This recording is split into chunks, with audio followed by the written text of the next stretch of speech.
Have you ever wondered what Doom might be like if it were set in a cyberpunk world instead of the depths of hell? No?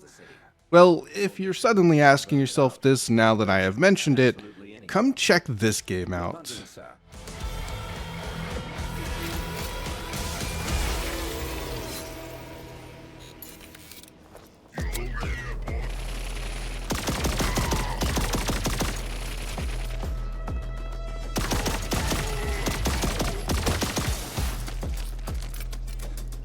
Hello everyone, Rhakimdar here again with Scene World, and today I'll have the pleasure of reviewing this wonderful indie gem, Turbo Overkill. Scene World was given a code for review purposes. Developed by Trigger Happy Interactive and published by Apogee Entertainment, Turbo Overkill is a boomer shooter that finally came out of early access last summer and sits at an astounding, overwhelmingly positive on Steam. And for very good reason. This game is a high-octane thrill ride as you slide, dash, wall run, rocket jump, and chainsaw leg sword, yes, you heard me correctly, your way through loads of unique areas with some surprisingly solid platforming and incredibly tight level design. I'm really excited to dive straight into my thoughts here.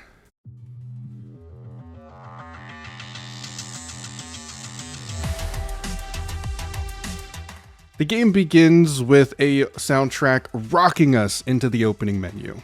The music and soundtrack is easily one of the best parts about the game, as it captures the over-the-top nature exceptionally well.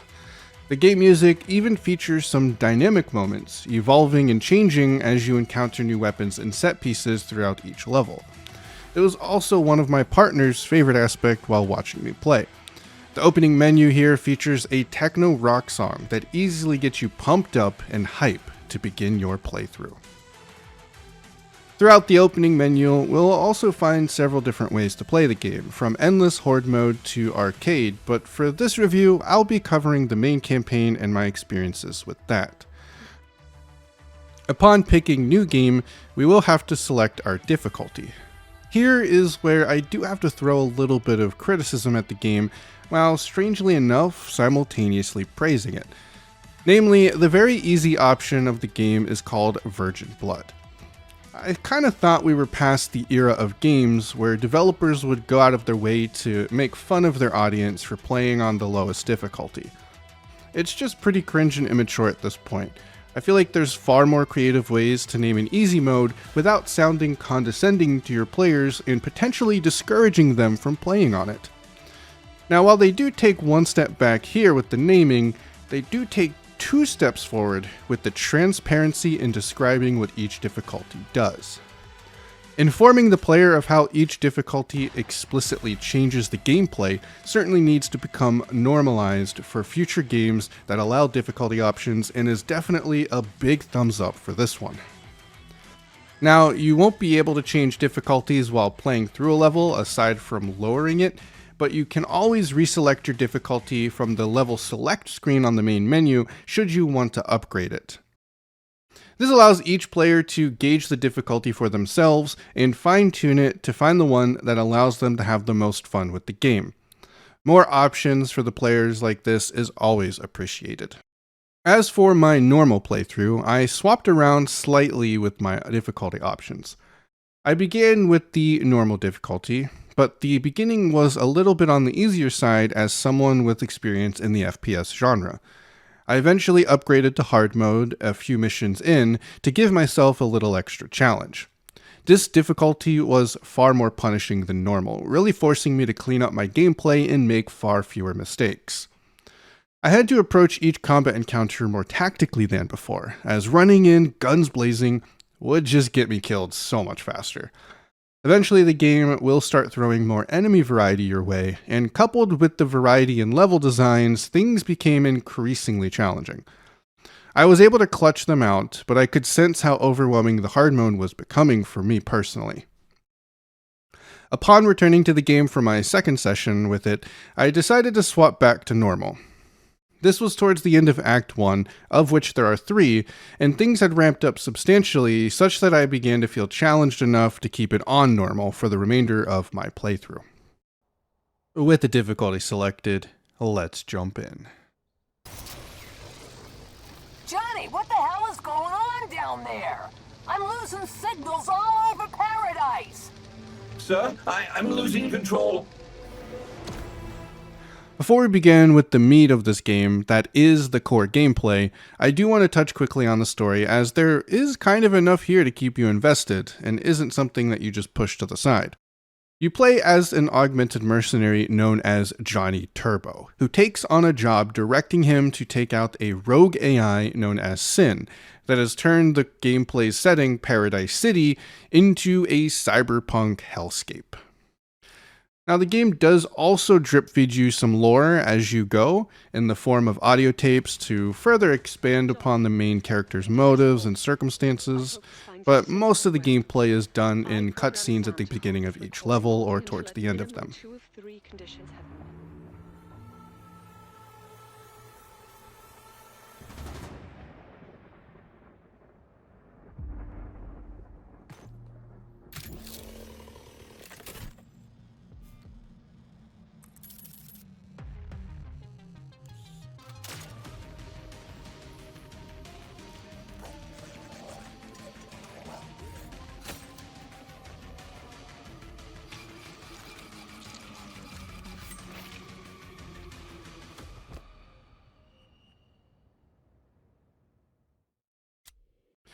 The corporate powers who created Sin want to have things handled cleanly. However, this eventually results in things getting wildly out of hand. A little bit of minor spoilers for Act 1 here, but it does end with Sin overtaking just about everything electronic and turning the world into a bleak hellscape full of red fire. This is where the game really ramps up into some insane over-the-top action set pieces, even more so than before, which can be a little hard to believe. Our hero Johnny is now a lone mercenary against the world, with nothing but his arsenal of guns, his car's AI system now turned best friend, and a chainsaw to deal with the armies of cyberpunk hell in his way. While the story is fun, we all know why you're here. Sweet, sweet FPS, guns blazing.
The gameplay of Turbo Overkill is just as wild and over the top as its story. And as I've been alluding to for this entire review, our character has a chainsaw augment attached to his leg. It's as absurd as it sounds, but it leads to some of the most exhilarating and fun first-person shooter gameplay that I've ever had. By pressing down on the slide button, our main hero will slide very quickly while pulling out the chainsaw that's attached to his leg. This weapon deals some damage, and it can even repel some incoming projectiles, but most importantly, it is fast. Like, really, really fast. And it makes my speedrunning senses tingle quite a lot. This game is just so much fun and exhilarating to move around in, and it's elevated highly by very tight level design that encourages a wide variety of experimentation in both its platforming and combat arenas. Our character does also have a dash ability that's on a short cooldown, but it's less for speed and more for repositioning and platforming. Unfortunately, I found myself using this ability less frequently, aside from that platforming, as the chainsaw slide felt just as effective and even better with its speed. Alongside our trusty chainsaw, we also have an arsenal of weaponry to take out the armies of enemies in our way. What begins with a set of twin pistols expands quickly into rocket launchers, shotguns, and even a plasma rifle. The gunplay here feels pretty great, and each weapon has a variety of strengths and weaknesses. Additionally, as the game progresses, some enemy types that show up will be weak to specific weapons or weapon properties. The game begins to throw such a large variety of enemies your way in combat arenas that you'll find yourself swapping between many weapons to best suit your needs.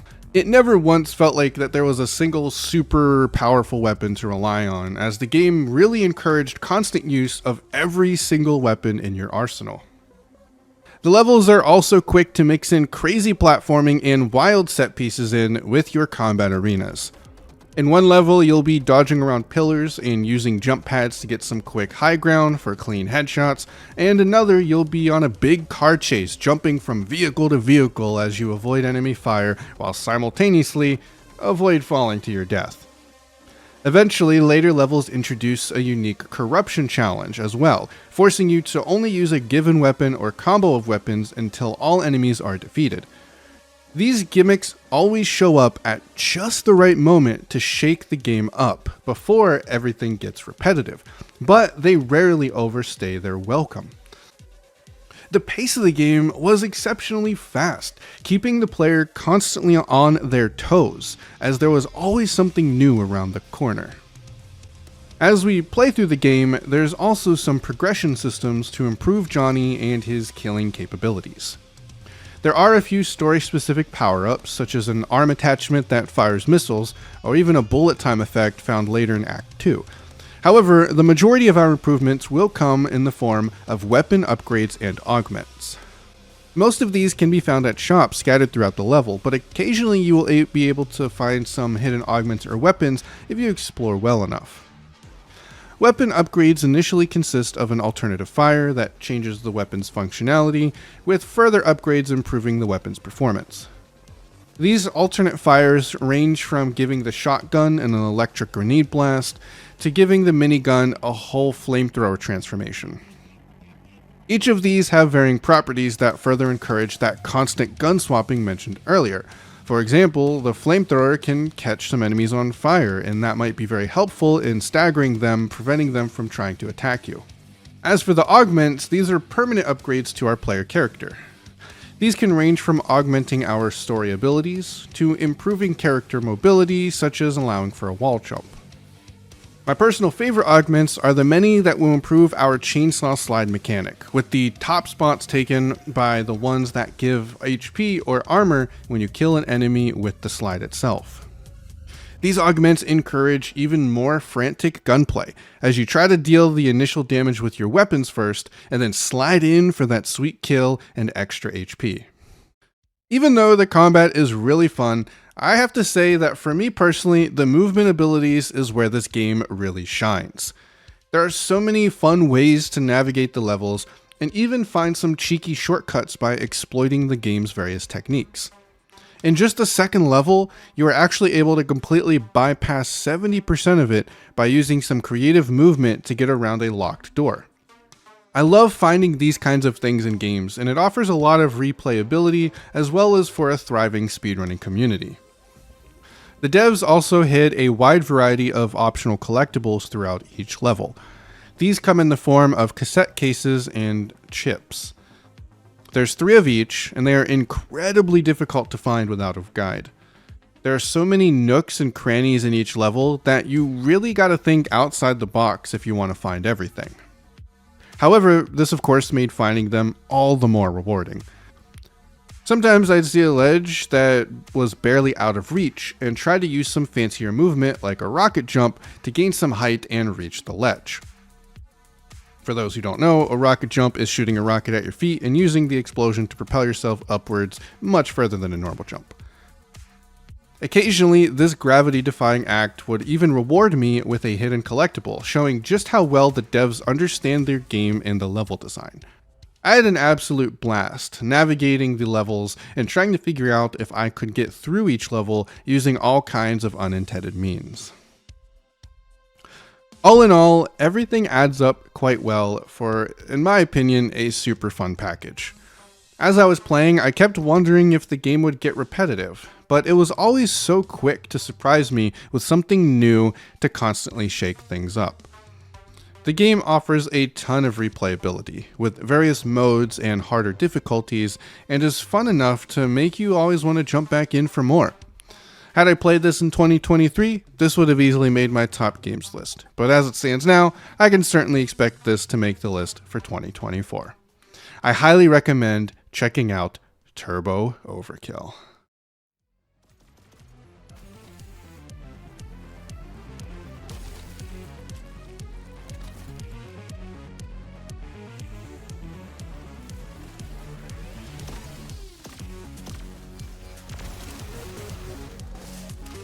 Heavy resistance ahead.